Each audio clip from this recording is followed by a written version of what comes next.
get our service going this evening. This is our Good Friday Tenebrae Service. A Tenebrae Service is a service of darkness and shadow. So as we go through our service, as we read through Jesus' last days and last hours up to the crucifixion, it will progressively get darker and darker. We will extinguish candles as we go. We will extinguish the lights as we go. We will end in darkness and silence. Feel free to stay as long as you like in the sanctuary. For those who feel like they can leave right away, we ask that you leave as silently as possible, just to hold that holy space for everybody's experience. And your bulletin looks a little bit different this evening. As I go through the readings, I will let you know when we'll be singing which hymns and what we'll be singing. So I will kind of do those as we go. So friends, I will invite you to rise in body or in spirit, and we can join together in our call to worship this evening. Were you there when they crucified my Lord?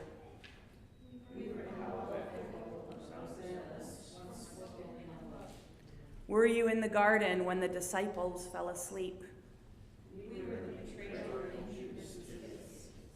Were you in the courtyard when the rooster crowed?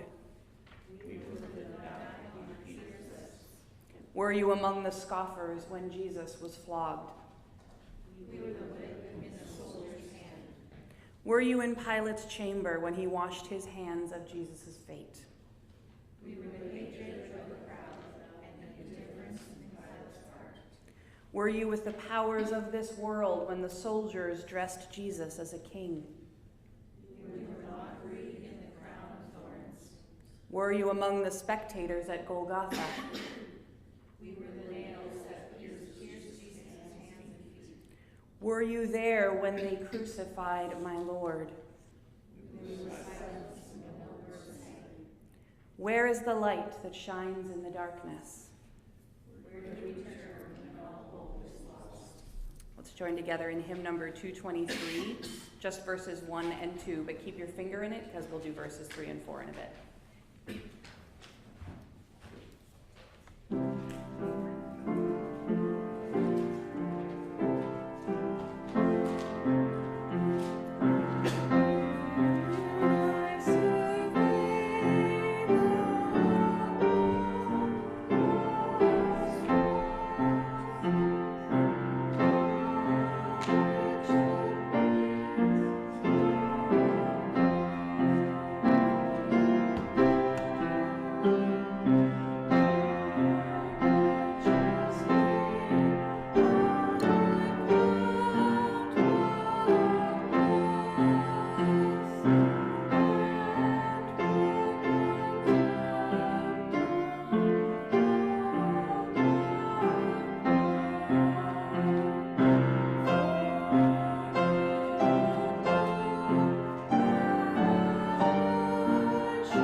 Join in our prayer of confession. Holy God, we are caught in the tension of light and shadow, death and resurrection. You spoke the world into being.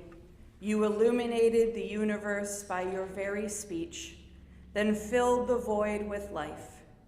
Indeed, you have filled the void of darkness and death, the empty promises of the abyss, with new life and new creation. We look to you in the space between the world and the kingdom, longing for the fulfillment of your word in the work of the Holy Spirit and the reign of Christ, our Creator and King. Amen. We'll finish out hymn number 223 with verses 3 and 4.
And you may be seated.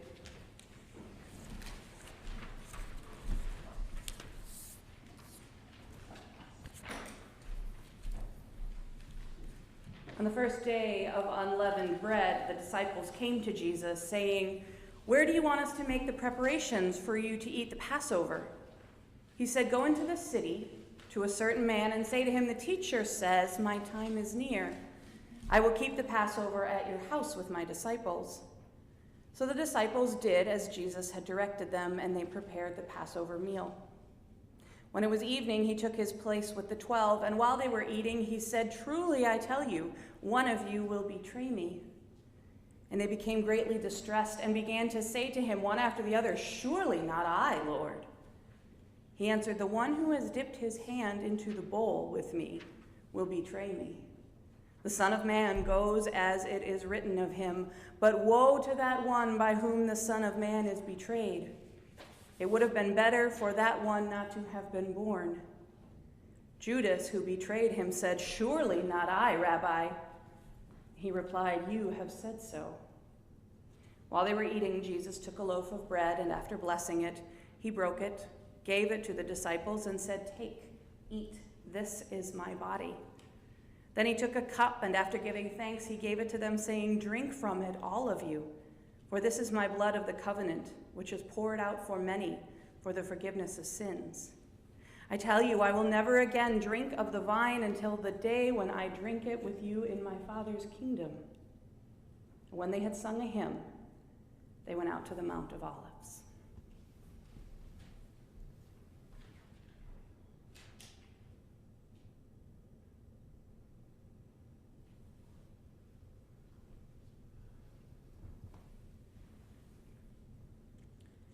Then Jesus said to them, "You will all become deserters because of me this night. For it is written, 'I will strike the shepherd, and the sheep of the flock will be scattered.' But after I am raised up, I will go ahead of you to Galilee." Peter said to him, "Though all become deserters because of you, I will never desert you." Jesus said to him, "Truly I tell you, before the cock crows, you will deny me 3 times. Peter said to him, "Even though I must die with you, I will not deny you." And so said all the disciples.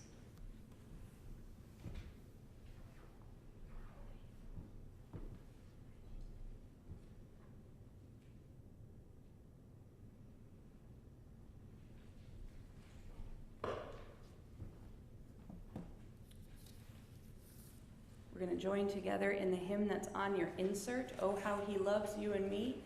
We're going to sing verse 1, verse 2, and then we're going to do verse 1 again, so 3 times.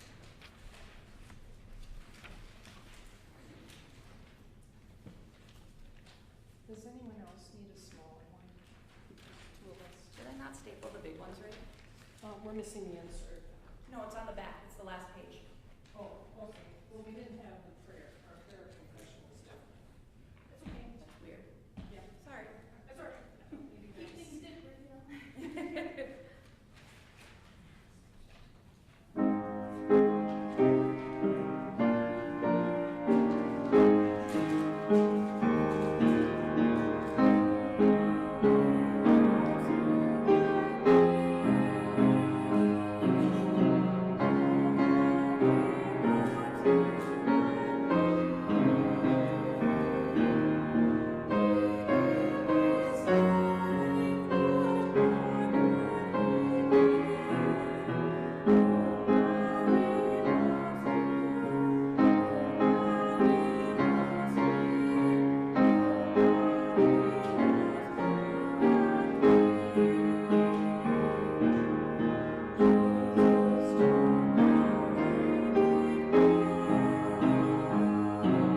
Then Jesus went with them to a place called Gethsemane, and he said to his disciples, "Sit here while I go over there and pray." He took with him Peter and the two sons of Zebedee, and he began to be grieved and agitated. Then he said to them, "I am deeply grieved, even to death. Remain here and stay awake with me." And going a little further, he threw himself on the ground and prayed, "My Father, if it is possible, let this cup pass from me. Yet not what I want, but what you want." Then he came to the disciples and found them sleeping. And he said to Peter, "So could you not stay awake with me 1 hour? Stay awake and pray that you may not come into the time of trial. The spirit indeed is willing, but the flesh is weak." Again, he went away for the second time and prayed, "My Father, if this cannot pass unless I drink it, your will be done." Again, he came and found them sleeping, for their eyes were heavy. So leaving them again, he went away and prayed for the third time, saying the same words. Then he came to the disciples and said to them, "Are you still sleeping and taking your rest? See, the hour is at hand, and the Son of Man is betrayed into the hands of sinners. Get up, let us be going. See, my betrayer is at hand."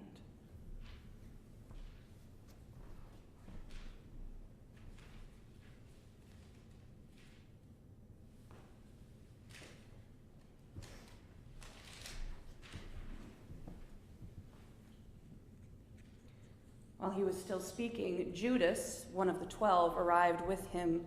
Was a large crowd with swords and clubs from the chief priests and the elders of the people. Now the betrayer had given them a sign, saying, "The one I will kiss is the man. Arrest him." At once he came up to Jesus and said, "Greetings, Rabbi," and kissed him. Jesus said to him, "Friend, do what you are here to do." Then they came and laid hands on Jesus and arrested him. Suddenly one of those with Jesus put his hand on his sword, drew it, and struck the slave of the high priest, cutting off his ear. Then Jesus said to him, "Put your sword back into its place, for all who take the sword will perish by the sword. Do you think that I cannot appeal to my Father, and he will at once send me more than 12 legions of angels? But how then would the scriptures be fulfilled, which say it must happen in this way?" At that hour, Jesus said to the crowds, "Have you come out with swords and clubs to arrest me as though I were a bandit? Day after day I sat in the temple teaching, and you did not arrest me. But all this has taken place so that the scriptures of the prophets may be fulfilled." Then all the disciples deserted him and fled.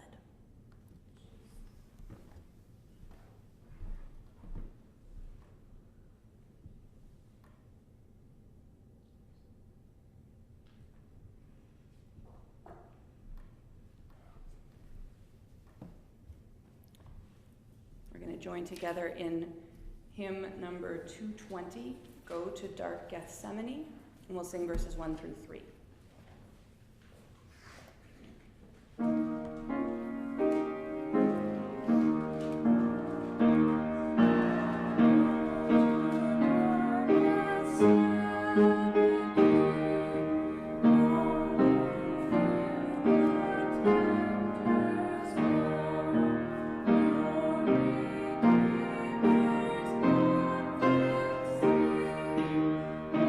Watching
Those who had arrested Jesus took him to Caiaphas, the high priest, in whose house the scribes and the elders had gathered.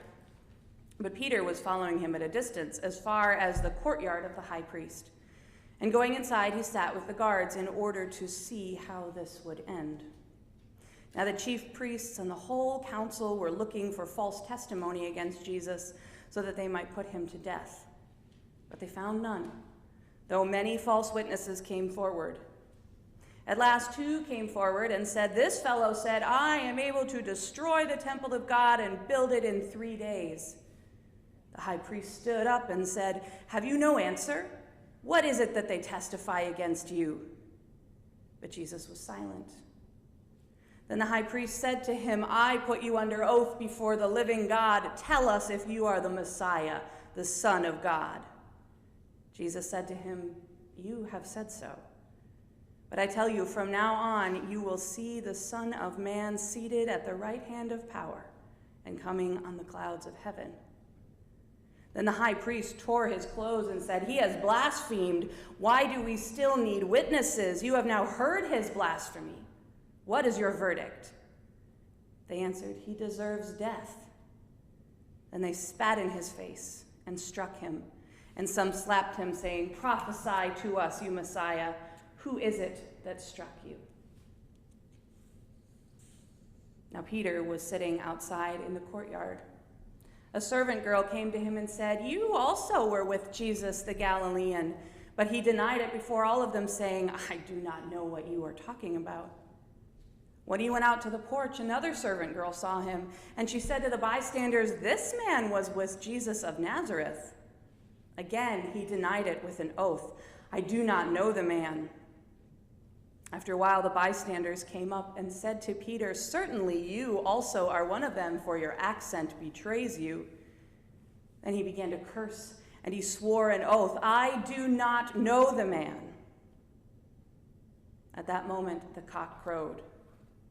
Then Peter remembered what Jesus had said, "Before the cock crows, you will deny me 3 times."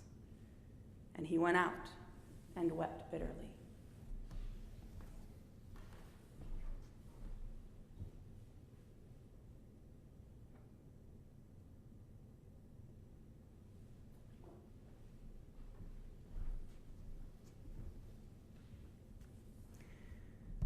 When morning came, all the chief priests and the elders of the people conferred together against Jesus in order to bring about his death. They bound him, led him away, and handed him over to Pilate, the governor.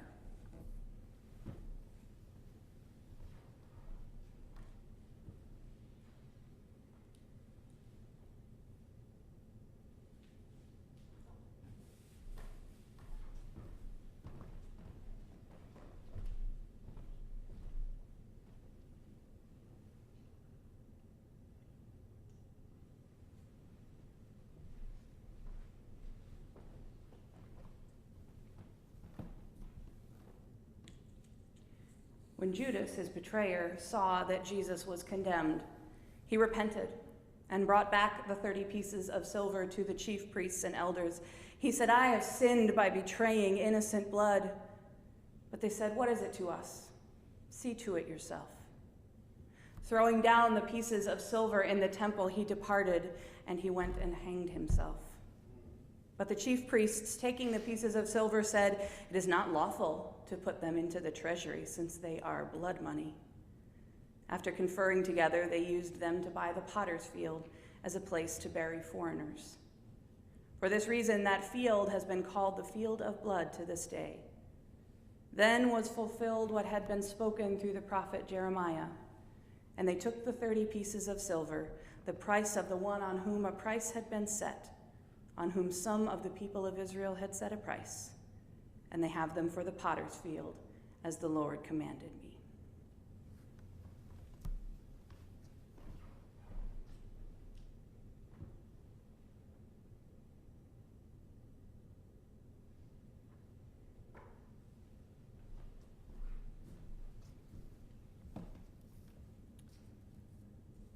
Please join me in hymn number 215, "What Wondrous Love Is This?"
Now Jesus stood before the governor, and the governor asked him, "Are you the king of the Jews?"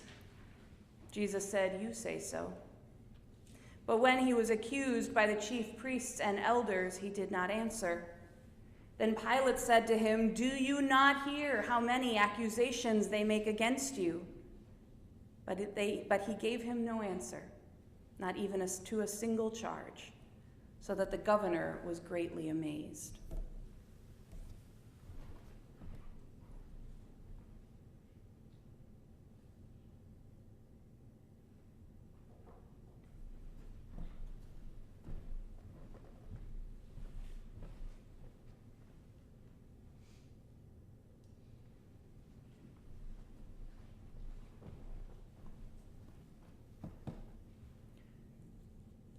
So when Pilate saw that he could do nothing, but rather that a riot was beginning, he took some water and washed his hands before the crowd, saying, "I am innocent of this man's blood. See to it yourselves."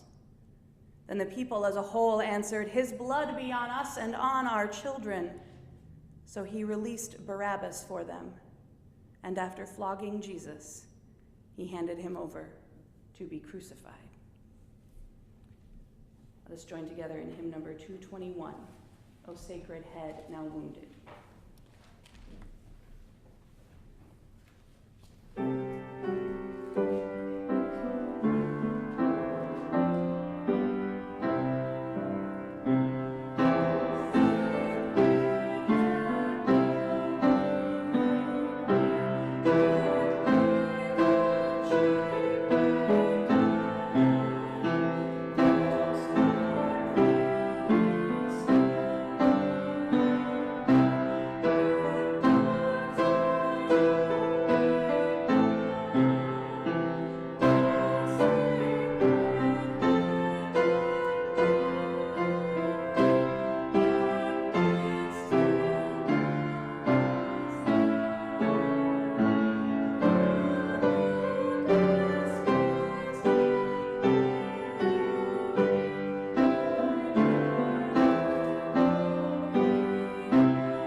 Now at the festival, the governor was accustomed to release a prisoner for the crowd, anyone they wanted.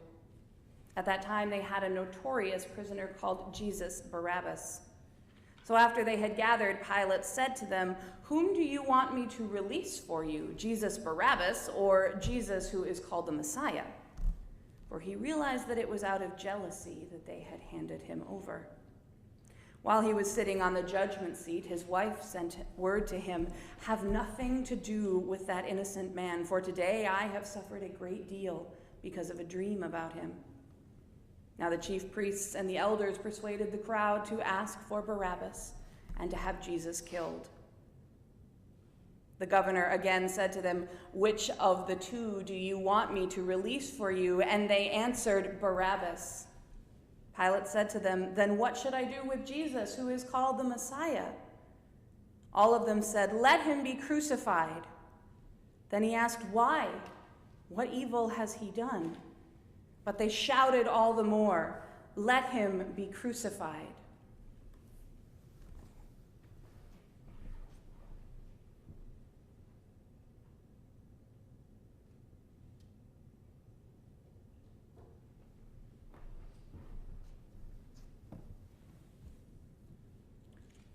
So when Pilate saw that he could do nothing, but rather that a riot was beginning, he took some water and washed his hands before the crowd, saying, I am innocent of this man's blood.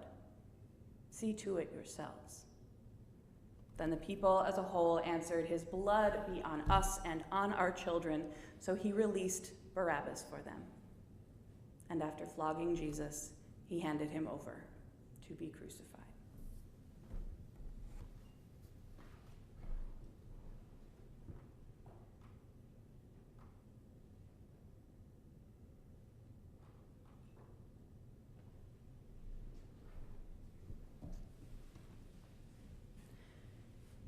Then the soldiers of the governor took Jesus into the governor's headquarters, and they gathered the whole cohort around him. They stripped him and put a scarlet robe on him, and after twisting some thorns into a crown, they put it on his head. They put a reed in his right hand and knelt before him and mocked him, saying, Hail, King of the Jews! They spat on him and took the reed and struck him on the head. After mocking him, they stripped him of the robe and put his own clothes on him. Then they led him away to crucify him.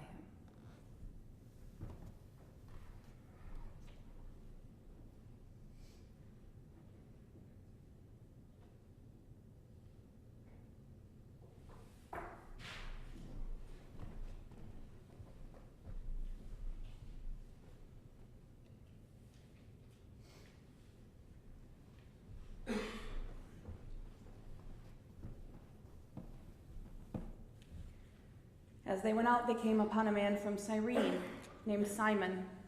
They compelled this man to carry his cross. And when they came to a place called Golgotha, which means place of a skull, they offered him wine to drink mixed with gall. But when he tasted it, he would not drink it.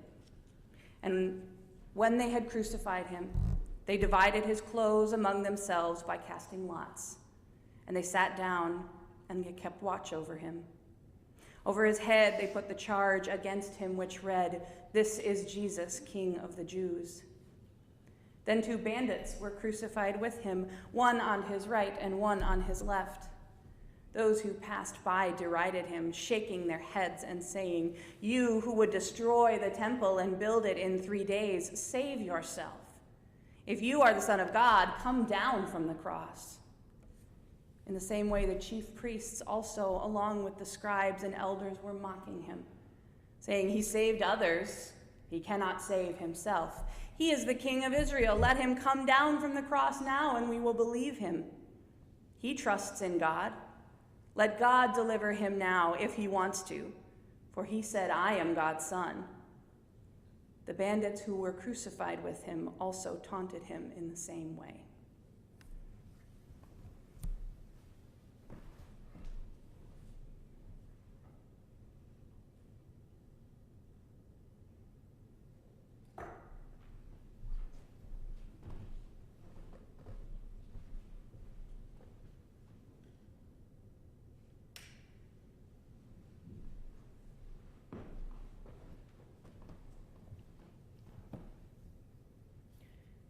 We're going to join in hymn number 227, Jesus, Remember Me, if you can see it. I know it's getting dark.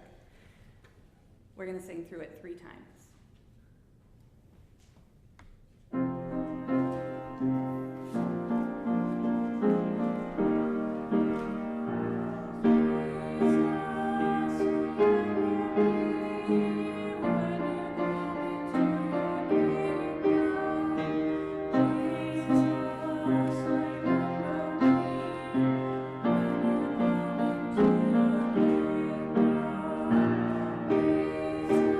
Jesus,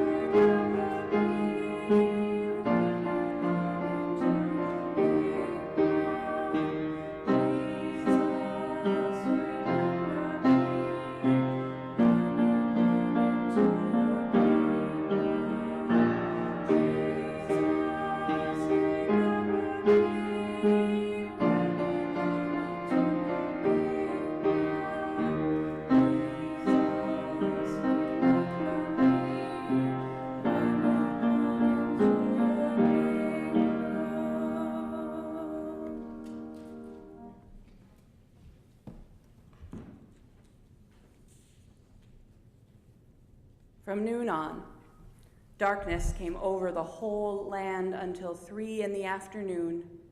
And about 3 o'clock, Jesus cried out with a loud voice, "Eli, Eli, lama sabachthani?" That is, my God, why have you forsaken me?" When some of the bystanders heard it, they said, "This man is calling for Elijah." At once, one of them ran and got a sponge, filled it with sour wine, put it on a stick, and gave it to him to drink. But the others said, "Wait, let us see whether Elijah will come to save him." Then Jesus cried again with a loud voice and breathed his last. At that moment, the curtain of the temple was torn in two from top to bottom. The earth shook and the rocks were split. The tombs also were opened, and many bodies of the saints who had fallen asleep were raised. After his resurrection, they came out of the tombs and entered the holy city and appeared to many. Now when the centurion and those with him who were keeping watch over Jesus saw the earthquake and what took place, they were terrified and said, "Truly, this man was God's Son."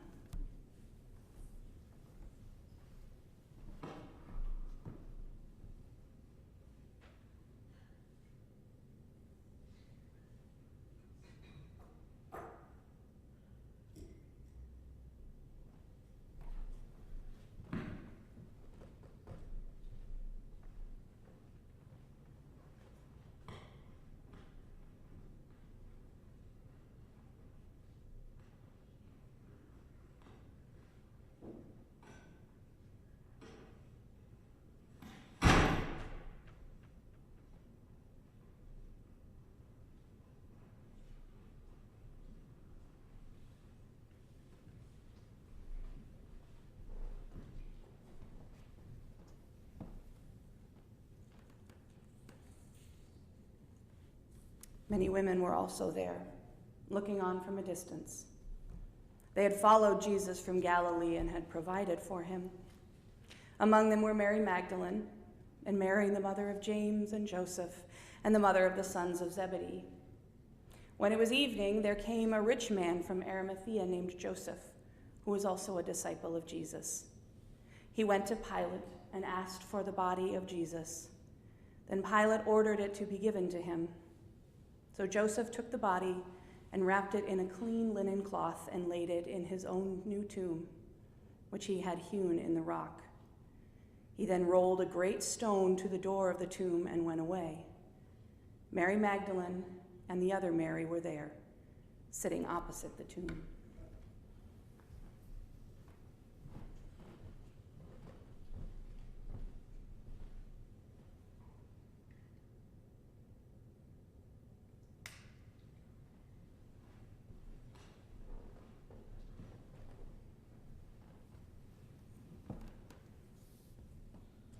The next day, that is, the day after the day of preparation, the chief priests and the Pharisees gathered before Pilate and said, "Sir, we remember what that impostor said when he was still alive.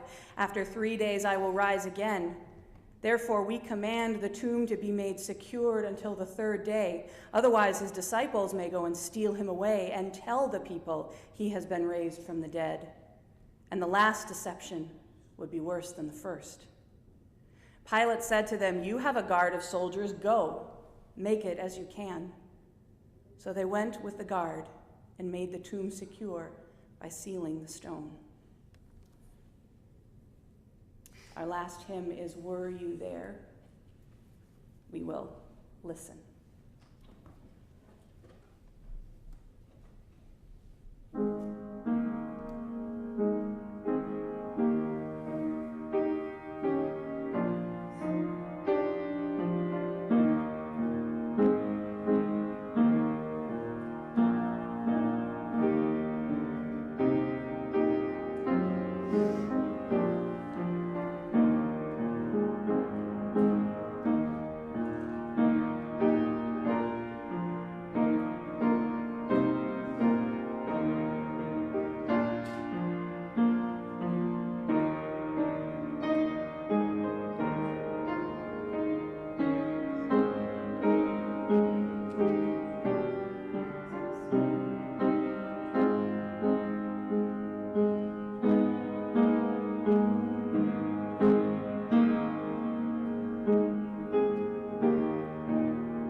It is finished.